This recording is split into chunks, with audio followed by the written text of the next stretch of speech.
বাবার প্রেমে গাও গান, জ্ঞান রত্ন নাও তুলে, দুঃখ সব যাও ভুলে, এসো করি মন্থন, ছিড়বে মায়ার বন্ধন। ওম শান্তি। প্রিয় রুহানি ভাই বোনেরা, আজ ২৫ মার্চ ২০২৬-এর মধুর মুরলী মন্থনে আপনাদের অনেক অনেক স্বাগত। ওম শান্তি। মিষ্টি বাচ্চারা, তোমরা হলে মহাবীর। মায়ার ঝড় দেখে তোমাদের ভয় পেতে নেই। একদম তাই। এই মহাবাক্যের গভীরতা কিন্তু অসীম। একটু খেয়াল করলে বোঝা যাবে, বাবা এখানে সাধারণ কোনো সৈনিক বা যোদ্ধার কথা বলছেন না, অত্যন্ত সুনির্দিষ্টভাবে মহাবীর শব্দটা ব্যবহার করেছেন। এর পেছনের কারণটা অত্যন্ত সূক্ষ্ম। সাধারণ যোদ্ধা আর মহাবীরের পার্থক্য? ঠিক, মানে একজন সাধারণ যোদ্ধা তো বাইরের শত্রুর সাথে লড়াই করে, তাই না? দৃশ্যমান রণাঙ্গন, হাতে স্থূল অস্ত্র থাকে। কিন্তু একজন মহাবীর, তিনি তো লড়াই করেন অদেখা সূক্ষ্ম মায়ার সাথে। এই যুদ্ধ বাইরের নয়। এই যুদ্ধ সম্পূর্ণ অন্তরের। হ্যাঁ, আর বাবা একদম স্পষ্টভাবে জানিয়েছেন, মায়ার ঝড় দেখে ভয় পেলে চলবে না। এক বাবা ব্যতীত আর কারোর পরোয়া করা যাবে না। পবিত্র অবশ্যই হতেই হবে। এই মুহূর্তে, মানে এই বর্তমান সময়ে কথাটার প্রাসঙ্গিকতা সবচেয়ে বেশি। কারণ কলিযুগের এই অন্তিম সময়ে সমাজ আর চারপাশের পরিবেশ তো সম্পূর্ণ তমপ্রধান। একদম চরম নেতিবাচক অবস্থা। তো যখন কোনো আত্মা পবিত্রতার পথে হাঁটার চূড়ান্ত সিদ্ধান্ত নেয়, তখন সবচেয়ে বড় ঝড়টা কোথা থেকে আসে? বাইরের কোনো প্রাকৃতিক দুর্যোগ নয়। ঝড়টা আসে নিজের ঘর থেকে, নিজের পরিজনদের দিক থেকে। কিন্তু এই ঝড়ের আসল রূপটা কি? এটা কি কেবল ব্যক্তিগত বাসনা, নাকি সমাজ আর সম্পর্কের যে প্রবল মানসিক চাপ, সেটাই সেই মায়ার ঝড় যা মেরুদণ্ড ভেঙে দিতে চায়? আসলে ঠিক এই জায়গাতে বাবার সতর্কবাণীটা কাজ করে। ঝড়টা পুরোপুরি মনস্তাত্ত্বিক। সমাজ তো কখনোই মেনে নিতে পারে না যে কেউ তাদের সেই চেনা গণ্ডি বা তমপ্রধান অভ্যাসের বাইরে গিয়ে আলোর পথে হাঁটুক। আর এর পরিণাম সম্পর্কেও বাবা কিন্তু খুব সতর্ক করেছেন। ভয় পেয়ে পিছিয়ে গেলে?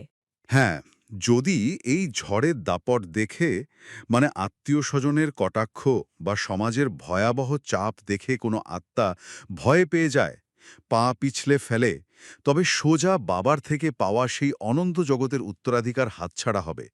বিষ্ণুপুরীর রাজত্ব থেকে চিরতরে বঞ্চিত হতে হবে। মায়ার একমাত্র লক্ষ্যই তো হল আত্মাকে এই পবিত্রতার ব্রত থেকে সরিয়ে আনা। ব্রাহ্মণ জীবনের বাস্তব উদাহরণ।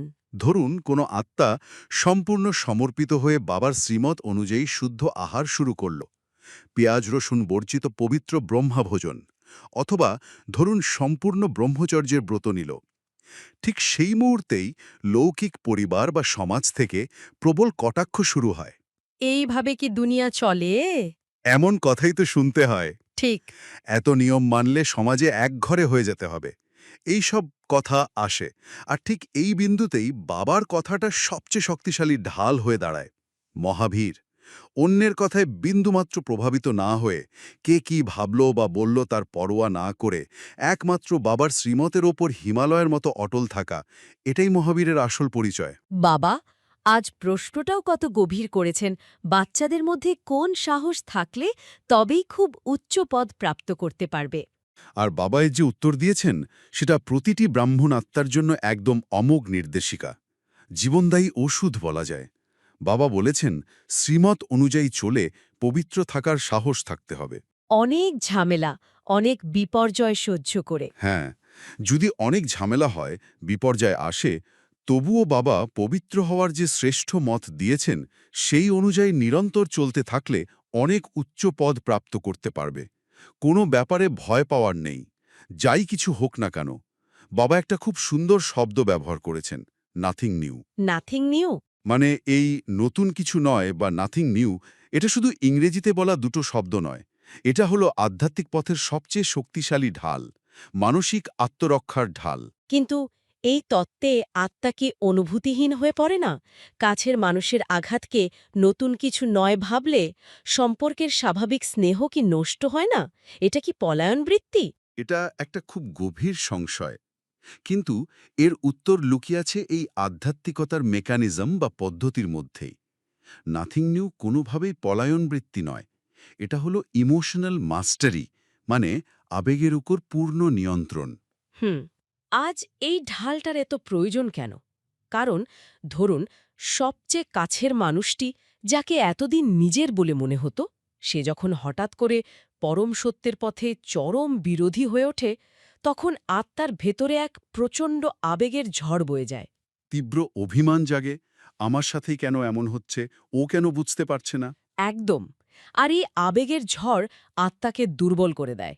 কিন্তু নাথিং নিউ তত্ত্বটি আত্মাকে সেই ৫,০০০ বছরের অনাদি আর অনন্ত ড্রামার স্মৃতি মনে করিয়ে দেয়। এটাকে একটা বাস্তব উদাহরণের সাথে ভাবা যেতে পারে। ধরুন, একজন অত্যন্ত অভিজ্ঞ নাবিক মাঝ সমুদ্রে এক ভয়ঙ্কর ঝড়ের মুখে পড়েছেন। তিনি কি তখন সমুদ্রের ওপর রাগ করেন? না, তিনি কি চিৎকার করে বলেন যে সমুদ্র কেন এমন আচরণ করছে? একদম না, কারণ তিনি জানেন এই ঝড় নাথিং নিউ। তিনি শতবার এমন ঝড় দেখেছেন। তার ভেতরে কোনো রাগ বা আবেগ থাকে না, থাকে কেবল পরিস্থিতির নিয়ন্ত্রণের সঠিক কৌশল। কখন পাল নামাতে হবে, কখন নোঙর ফেলতে হবে, তিনি সব জানেন। আবেগের বশবর্তী হলে স্বস্থিতি হারিয়ে যায়। ঠিক বলেছেন। এর গভীর পরিণাম হল, যদি তত্ত্বটি বুদ্ধিতে না থাকে, আত্মা আবেগ তাড়িত হয়ে নিজের স্বস্থিতি হারাবে। আর স্বস্থিতি হারানো মানেই মায়ার কাছে আত্মসমর্পণ। যখন সম্পর্কে হঠাৎ তীব্র আক্রমণ আসে, এই নাথিং নিউ চিন্তাধারা আত্মাকে ১ সেকেন্ডে সাক্ষী দ্রষ্টায় নিয়ে যায়। সাক্ষী দ্রষ্টা, সম্পূর্ণ নিরপেক্ষ দর্শক। হ্যাঁ, আত্মা তখন বুঝতে পারে এই দৃশ্যটি প্রথমবার ঘটছে না। কল্পান্তর ধরে ঠিক এইভাবেই মায়া আক্রমণ করেছে, এই পরিজনদেরই মাধ্যম বানিয়েছে, আর আত্মা ঠিক এইভাবেই বিজয়ী হয়েছে। এই স্মৃতি আত্মাকে অবিচল রাখে। তখন আর পরিজনদের ওপর রাগ হয় না, বরং করুণা জাগে। একদম, কারণ আত্মা জানে এরা মায়ার বশীভূত হয়ে কেবল নিজেদের পাঠ বা ভূমিকা পালন করছে মাত্র। বাবা যখন এই অনন্ত ড্রামা আর পবিত্রতা সংঘাতের ব্যাপারে বলেন, তখন বোঝা যায় উনি আমাদের কত স্নেহ করেন। সত্যি, রচয়িতা এবং রচনার সমীকরণ এটা সংসারের প্রচলিত ধারণার পুরো ভিত নাড়িয়ে দেয়। হ্যাঁ, বাবা মহাবাক্যে ঘর গৃহস্থে থেকে পবিত্র থাকার যে ধারণাটি স্পষ্ট করেছেন, তা অসম্ভব বিজ্ঞানসম্মত আর মনস্তাত্ত্বিক। বাবা বলেছেন, পুরুষ হল রচয়িতা। রচয়িতা নিজেই পবিত্র হলে রচনাকে পবিত্র রূপে তৈরি করেন। এখানে স্বয়ং ব্রহ্মা বাবার নিজের জীবনের উদাহরণটা খুব প্রাসঙ্গিক। ব্রহ্মা বাবার ভক্তি। হ্যাঁ, বাবা যেমনটা জানিয়েছেন, ব্রহ্মা বাবা আগে কতটা ভক্তি করতেন, নিয়ম করে গুরুদের খাওয়াতেন, একদিনও গীতা পাঠ করা মিস করতেন না। সমাজ এই ভক্তিকে খুব সম্মান করত। কিন্তু যেদিন শিব বাবা তার মধ্যে প্রবেশ করলেন, যেদিন এই ঐশ্বরিক জ্ঞান উপলব্ধি হল যে তিনি বিশ্বের মালিক হতে চলেছেন, সেদিন থেকেই শুরু হলো সবচেয়ে বড় পরীক্ষা। পবিত্রতা নিয়ে সংঘাত। এমন সংঘাত, পবিত্রতার উপর এতটাই তীব্র ঝগড়া শুরু হয়েছিল যে সেই খবর ভারতের গণ্ডি ছাড়িয়ে আমেরিকার সংবাদপত্র পর্যন্ত পৌঁছে গিয়েছিল। এর পেছনের কারণটা খুব স্পষ্ট। সমাজ ভক্তিকে মেনে নিতে পারে, কারণ ভক্তি মানুষের জীবনযাত্রার মূল কাঠামোটাকে ভাঙে না। কিন্তু রূপান্তর পবিত্রতাকে সমাজ মেনে নিতে পারে না। একদম না।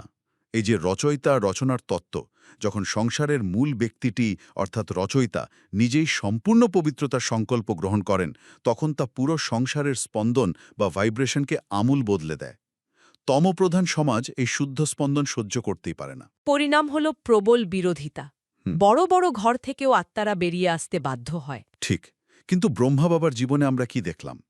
এত বড় বিরোধিতার মুখেও তিনি কারোরই পরোয়া করেননি। যাদের ভাগ্যে এই পরম জ্ঞান নেই, তারা পবিত্রতার এই গভীরতা বুঝতেই পারবে না।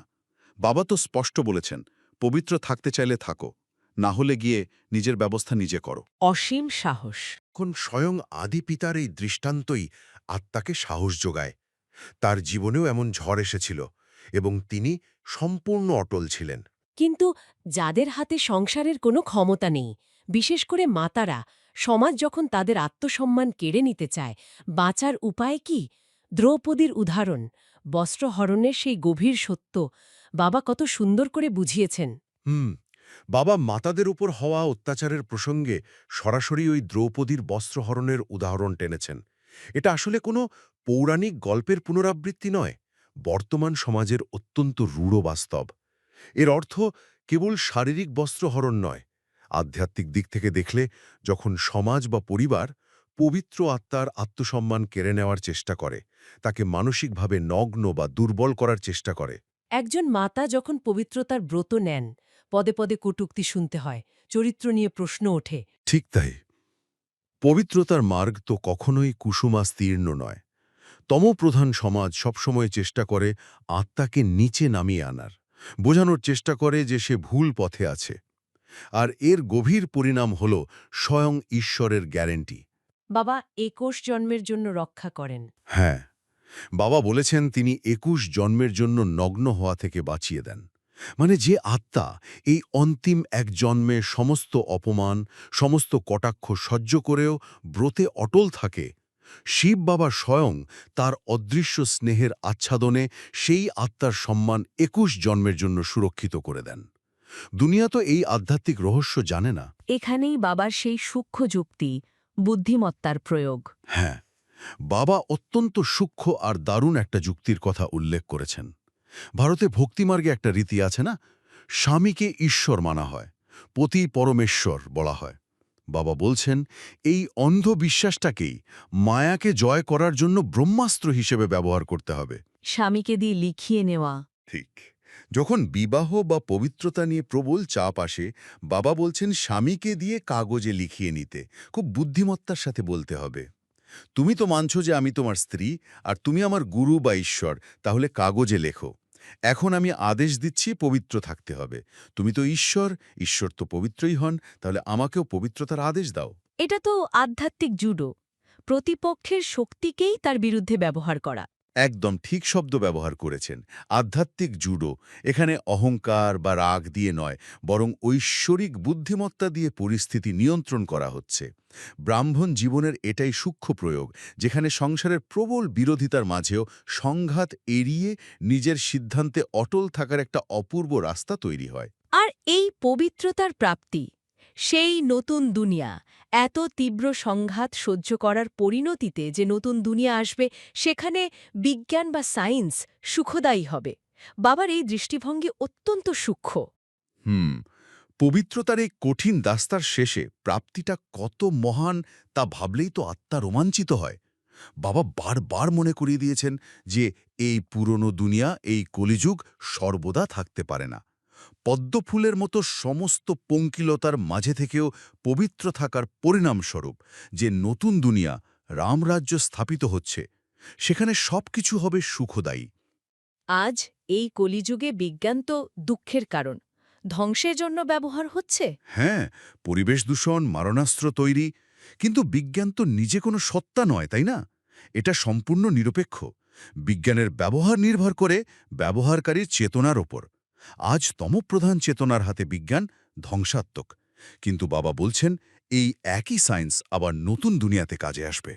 পবিত্র দেবদেবীদের শুদ্ধ চেতনায় বিজ্ঞান হবে কেবল সুখের জন্য। ঠিক, আজ যা দিয়ে বোমা তৈরি হচ্ছে, আগামীকাল সেই একই বৈজ্ঞানিক নীতি ব্যবহার করে সুখদায়ী বিমান তৈরি হবে। এমন বিমান যা কখনো দুর্ঘটনাগ্রস্ত হবে না। এই অসীম প্রাপ্তির নেশাই তো আত্মাকে মহাবীর করে তোলে। আমরা তো শুধু নিয়ম পালনের জন্য নিয়ম মানছি না, আমরা এক সম্পূর্ণ নতুন সৃষ্টির ভিত্তি স্থাপন করছি। ঘর গৃহস্থে থেকেও কমল ফুলের মতো পবিত্র থাকা। হ্যাঁ, বাবা বলেছেন এতে ভয়ের কিচ্ছু নেই। গালি তো অনেক খেতে হবে, কলঙ্ক তো লাগবেই। কৃষ্ণকেও তো গালি খেতে হয়েছিল বলে ভক্তিমার্গে দেখানো হয়।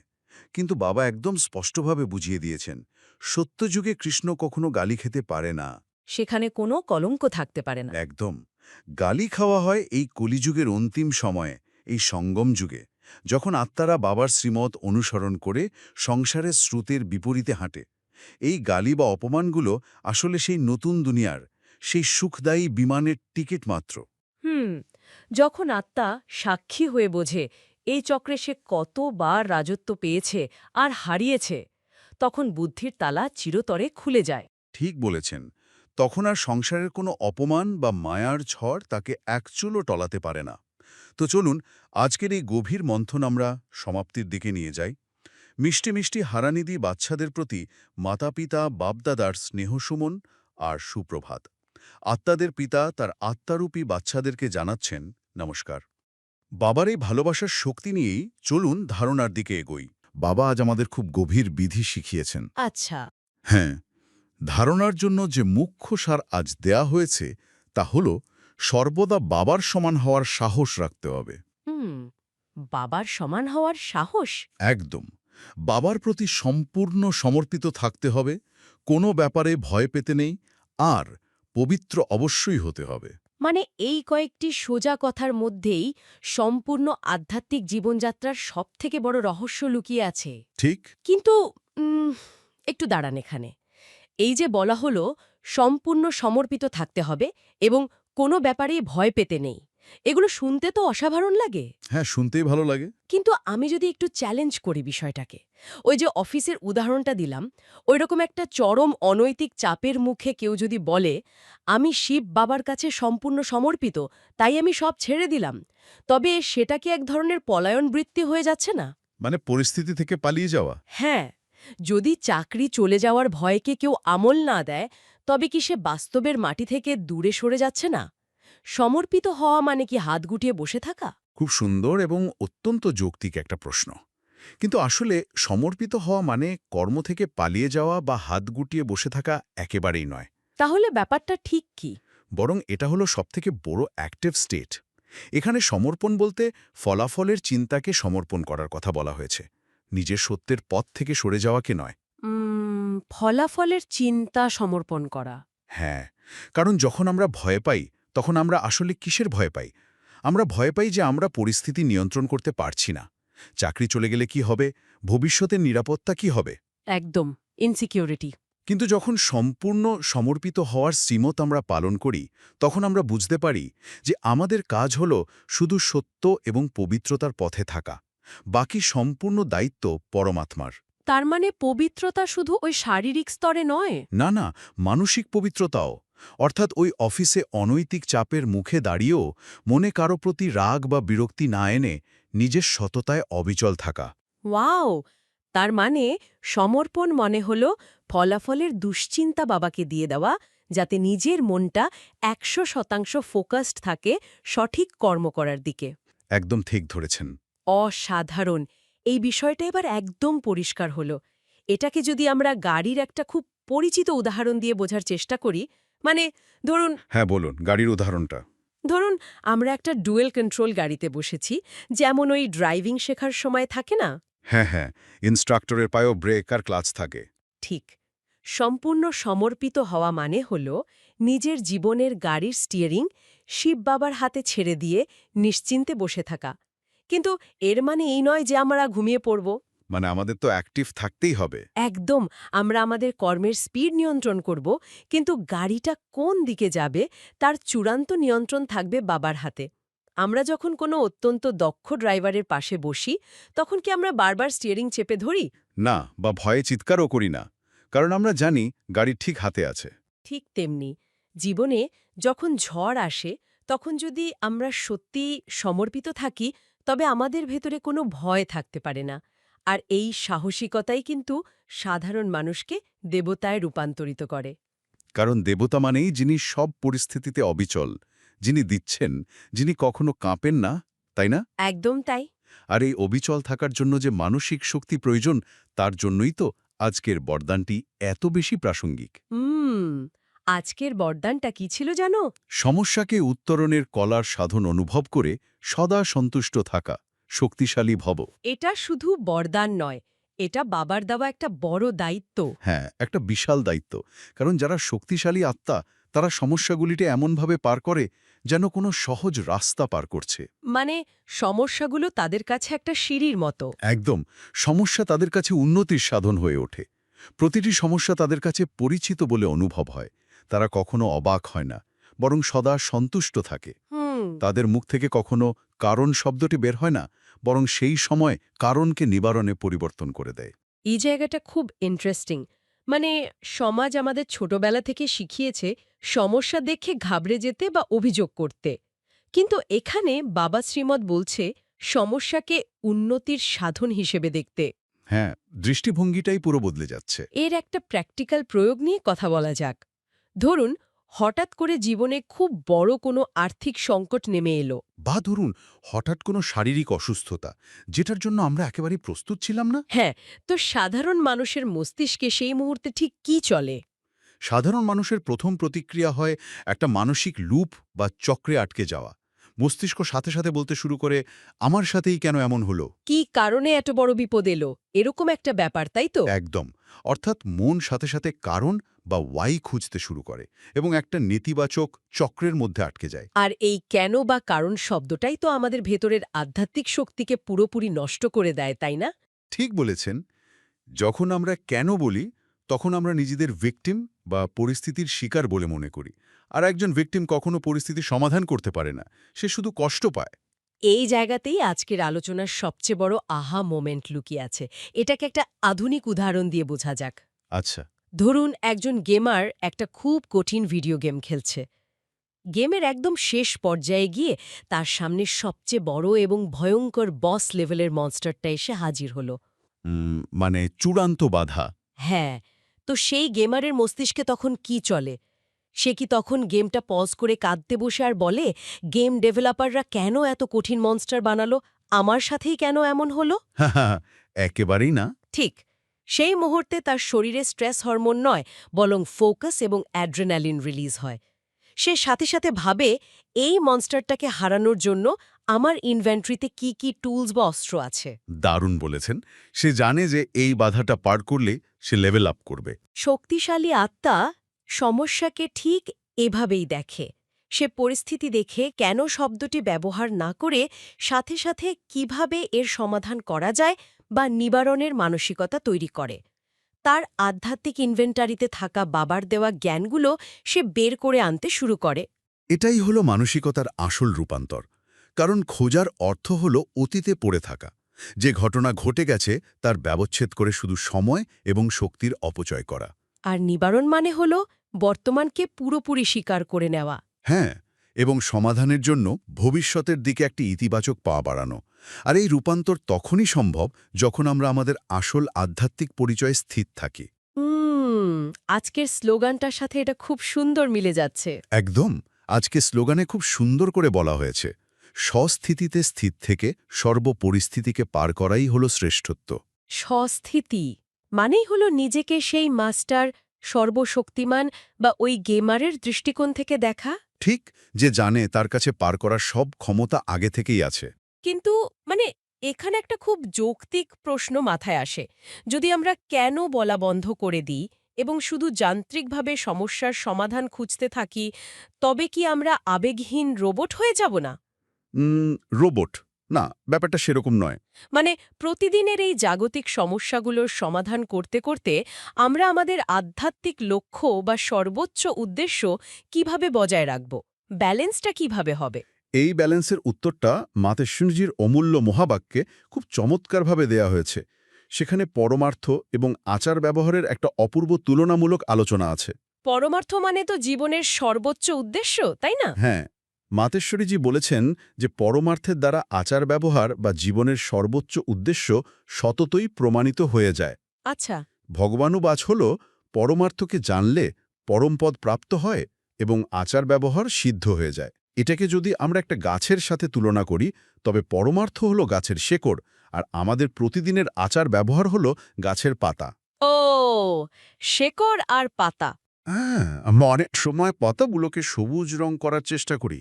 মানে বাইরে থেকে ভালো ব্যবহার করার একটা কৃত্রিম চেষ্টা করি। ঠিক তাই, পরিস্থিতি সামলানোর কৃত্রিম চেষ্টা। কিন্তু মাতেশ্বরীজি বোঝাচ্ছেন যে যদি আমরা শুধু শেকড়ে জল দিই, অর্থাৎ আমাদের আধ্যাত্মিক উদ্দেশ্য বা পরমার্থকে ঠিক রাখি, তবে পাতাগুলো আপনা আপনিই সবুজ হয়ে উঠবে। শেকড় আর পাতার এই উপমাটা সত্যিই অসাধারণ। মানে ভেতরটা ঠিক থাকলে বাইরেটা এমনি ঠিক হয়ে যাবে। মাতেশ্বরীজি তো সত্যযুগের দেবতাদের কথাও বলেছেন এখানে। হ্যাঁ, যেখানে প্রকৃতি দেবতাদের চরণে দাসী হয়ে থাকে। ভাবা যায় 5 তত্ত্ব কিভাবে সুখস্বরূপ হয়ে মনোবাঞ্ছিত সেবা করে। আজ মানুষের জীবনে এত দুঃখ, এত অশান্তি, কারণ তারা মনোবাঞ্ছিত সুখ পাচ্ছে না। আর অথচ আমরা দেখি দেবতাদের জড়মূর্তির সামনে কোটি কোটি টাকা খরচ করা হচ্ছে, তাদের কত আভূষণ পরানো হচ্ছে। ঠিক। এই বৈপরীত্যটার পেছনের মেকানিজমটা ঠিক কি? মেকানিজমটা লুকিয়ে আছে ভাইব্রেশন বা স্পন্দনের মধ্যে। আজ মানুষ খেতে না পেয়ে মারা যাচ্ছে, অথচ জড় মূর্তির পেছনে বিপুল অর্থ ব্যয় হচ্ছে। কারণ সেই আত্মারা যখন চৈতন্যে ছিলেন, তখন তারা এমন কোনো শ্রেষ্ঠ কর্ম করেছিলেন যার ভাইব্রেশন আজও কাজ করছে। মানে তারা নির্বিকারী প্রবৃত্তিতে থেকেও এই সংসারে কমল ফুলের মতো ছিলেন। একদম। পদ্মফুলের পাতার একটা নিজস্ব ধর্ম আছে, যাকে বিজ্ঞানের ভাষায় বলা যায় হাইড্রোফোবিক। হাইড্রোফোবিক হুম। মানে কাদা বা জল তার গায়ে লাগলেও তা পিছলে পড়ে যায়, ভেতরে প্রবেশ করতে পারে না। ঠিক, দেবতারাও ঠিক তেমনই আধ্যাত্মিকভাবে নেগেটিভিটি প্রুফ বা নির্বিকারী ছিলেন। চারপাশের জগতের কাদা তাদের আত্মিক স্থিতিকে স্পর্শ করতে পারত না। হুম। কিন্তু এখন মানুষ সেই নির্বিকারী প্রবৃত্তি ভুলে বিকারী প্রবৃত্তিতে চলে গেছে।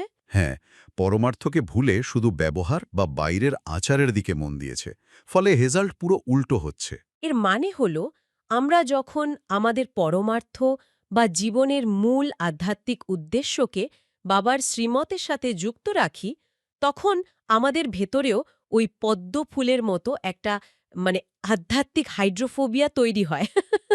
হ্যাঁ, আধ্যাত্মিক হাইড্রোফোবিয়া দারুণ শব্দ। চারপাশের পরিবেশ যতই নেতিবাচক হোক না কেন, অফিসের সেই বসের চাপ হোক বা ঘরের অশান্তি হোক, কোনো কাদা আমাদের মনের ভেতর প্রবেশ করতে পারে না। একদম না। আর যখন আমাদের নিজস্ব আচার ব্যবহার এতটা শক্তিশালী এবং নির্বিকারী হয়, তখনই আমরা অন্যদের জন্য আধ্যাত্মিক ডাক্তার হয়ে উঠতে পারি। হ্যাঁ, আজকের অব্যক্ত ইশারাতেও কিন্তু এই আধ্যাত্মিক ডাক্তারের কথা খুব স্পষ্টভাবে বলা হয়েছে।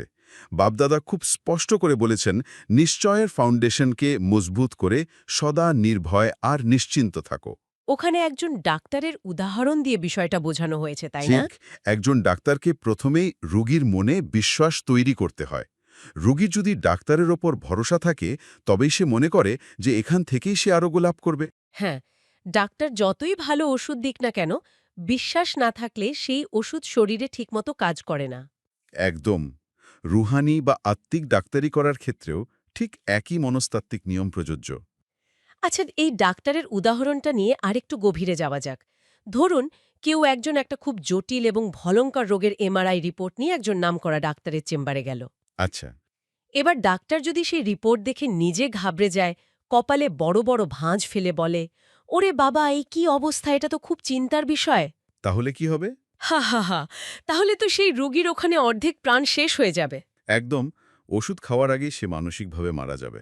কিন্তু ডাক্তার যদি রিপোর্টটা দেখে হেসে শান্তভাবে বলে, কোনো চিন্তা নেই, এটা এমন কিছু বড় ব্যাপার নয়, আমরা মিলে এটা ঠিক করে ফেলব, তখন রোগীর ভেতরে একটা অদ্ভুত জীবনী শক্তি কাজ করতে শুরু করে। ঠিক তাই। আমাদের প্রতিদিনের জীবনে, পরিবারে বা কর্মক্ষেত্রে আমরা প্রত্যেকেই কিন্তু এক একজন আধ্যাত্মিক ডাক্তার হতে পারি, তাই না? একদম ঠিক বলেছেন। আমাদের নিজের স্টেজ বা স্বস্থিতি এতটাই শক্তিশালী হওয়া উচিত যাতে আমাদের সংস্পর্শে আসা যে কোনো অস্থির, রাগী বা সমস্যায় জর্জরিত মানুষ অনুভব করে যে এখানে যখন পৌঁছেছি তখন অবশ্যই কিছু না কিছু প্রাপ্তি হবেই। হ্যাঁ, কোনো না কোনো সমাধান পাওয়া যাবেই। আর এটা তখনই সম্ভব যখন আমরা নিজেরা সমস্যা দেখে ঘাবড়ে না গিয়ে তাকে উন্নতির সাধন হিসাবে দেখি এবং সম্পূর্ণ নির্ভয়ে থাকি। যখন আমাদের নিজেদের পরমার্থের শেকড় শক্ত থাকে, তখনই আমরা অন্যের আচার ব্যবহারের রুক্ষতা দেখে বিচলিত না হয়ে তাদের আত্মিক আরোগ্য প্রদান করতে পারি। ঠিক। এই পুরো সার্কেলটা কি চমৎকারভাবে একটা সুতোর মতো মিলে যাচ্ছে দেখুন। নির্ভয় হওয়া, জীবনের স্টিয়ারিং বাবার হাতে সম্পূর্ণ সমর্পণ করে দেওয়া, প্রতিটি কঠিন পরিস্থিতিকে গেমিংয়ের মতো লেভেল আপ করার সুযোগ বা উন্নতির সাধন হিসাবে দেখা। এবং পরমার্থকে জীবনের একদম কেন্দ্রে রাখা। একদম। এই সব কিছু যখন এক সুতোয় গাঁথা হয়, তখনই একজন সাধারণ মানুষ বা আত্মা মাস্টার সর্বশক্তিমান হয়ে ওঠে, আর তখনই সে নিজের চারপাশের বিপর্যস্ত মানুষদের জন্য একটা ভরসার জায়গা বা আধ্যাত্মিক ডাক্তার হিসেবে কাজ করার যোগ্যতা অর্জন করে। আর এটাই হলো বাবার দেওয়া জ্ঞানকে শুধু মস্তিষ্কে না রেখে জীবনে ধারণ করার আসল পদ্ধতি। শুধু কিছু বাহ্যিক নিয়মকানুন মেনে চলা নয়, বরং নিজের চিন্তাধারার মেকানিজমকে এমন একটা স্তরে নিয়ে যাওয়া যেখানে বাইরের কোনো পরিস্থিতি ভেতরের শান্ত স্থিতি টলাতে পারে না। একদম। যখন আমাদের নিজের নিশ্চয়ের ফাউন্ডেশন মজবুত থাকে, তখনই আমরা সদা নির্ভয় আর নিশ্চিন্ত থাকতে পারি এবং অন্যের জন্য আলোর দিশারি হতে পারি। তো আজ বাবা আমাদের মহাবীর হয়ে নির্ভয়ে পবিত্র থাকার স্মৃতি দেওয়ালেন এবং শেষে সমস্যাকে উত্তরণের সাধন অনুভব করার বরদান দিয়ে বিদায় নিলেন। আজকের এই অত্যন্ত গভীর এবং প্র্যাকটিক্যাল মন্থন থেকে আমরা যে শক্তি এবং উপলব্ধি সংগ্রহ করলাম, তাকে এবার শুধু বুদ্ধির স্তরে না রেখে মনের একদম গভীরে প্রথিত করার সময় এসেছে। আসুন আমরা কিছুক্ষণের জন্য বাইরের জগতের সমস্ত কোলাহল, সমস্ত দায়িত্ব আর সমস্ত সমস্যা থেকে নিজেকে গুটিয়ে নিই এবং এক পরম শান্তির অনুভূতির জগতে প্রবেশ করি। নিজেকে এই রক্তমাংসের শরীরের ভান থেকে সম্পূর্ণ মুক্ত বলে অনুভব করা যাক। আমি এক চমকপ্রদ জ্যোতির্বিন্দু আত্মা, এই ভ্রুকুটির সিংহাসনে এক রাজা হয়ে বিরাজমান। আমার মন এখন একদম শান্ত, স্থির, যেন এক গভীর শান্ত সরোবর। চারপাশের সমস্ত পরিস্থিতি, সমস্ত জাগতিক সমস্যা এখন অনেক অনেক দূরে বলে মনে হচ্ছে। আমি অনুভব করতে পারছি পরমপিতা শিব বাবার অসীম স্নেহ এবং শক্তির কিরণ সরাসরি ব্রহ্মাণ্ড পার করে আমার উপর এসে পড়ছে। বাবার সেই পবিত্র কিরণ আমাকে ভেতর থেকে সম্পূর্ণ নির্ভয় এবং শক্তিশালী করে তুলছে। আমার ভেতরের সমস্ত সংশয়, ভবিষ্যতের সমস্ত ভয়, সমস্ত কেন এবং কিভাবে বাবার এই শক্তিশালী কিরণে বরফের মতো গলে যাচ্ছে। আমি এক মাস্টার সর্বশক্তিমান আত্মা। জীবনের যে কোনো পরিস্থিতি এখন আমার কাছে শুধুমাত্র এগিয়ে যাওয়ার, লেভেল আপ করার একটি সিঁড়ি বা উন্নতির সাধন। বাবার কিরণে আমার আচার, আমার ব্যবহার স্বতঃস্ফূর্তভাবে পবিত্র এবং সিদ্ধ হয়ে উঠছে। আমি এই কোলাহল মুখর সংসারের মাঝে থেকেও এক প্রস্ফুটিত কমল ফুলের মতো সম্পূর্ণ নির্লিপ্ত, পবিত্র এবং হাইড্রোফোবিক। বাবার অসীম শক্তি আমার মধ্যে দিয়ে প্রবাহিত হয়ে চারপাশের পরিবেশে, আমার ঘর, আমার অফিসে ছড়িয়ে পড়ছে। আমাকে দেখে অন্যান্য অশান্ত আত্মারা ভরসা পাচ্ছে, এক গভীর শান্তি অনুভব করছে। আমি শিব বাবার ছত্রছায়ায় সম্পূর্ণ সুরক্ষিত, নিশ্চিন্ত এবং সদা সন্তুষ্ট এক শক্তিশালী আত্মা।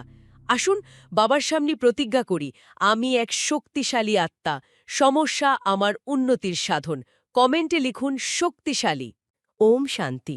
ওম শান্তি।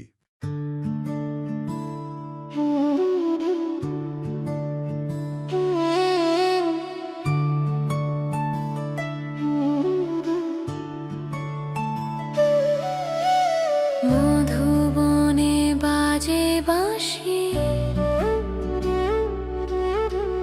বাবা তোমায় ভালোবাসি। মুরলি শুনে জুড়ায় প্রাণ, বাবার প্রেমে গাও গান।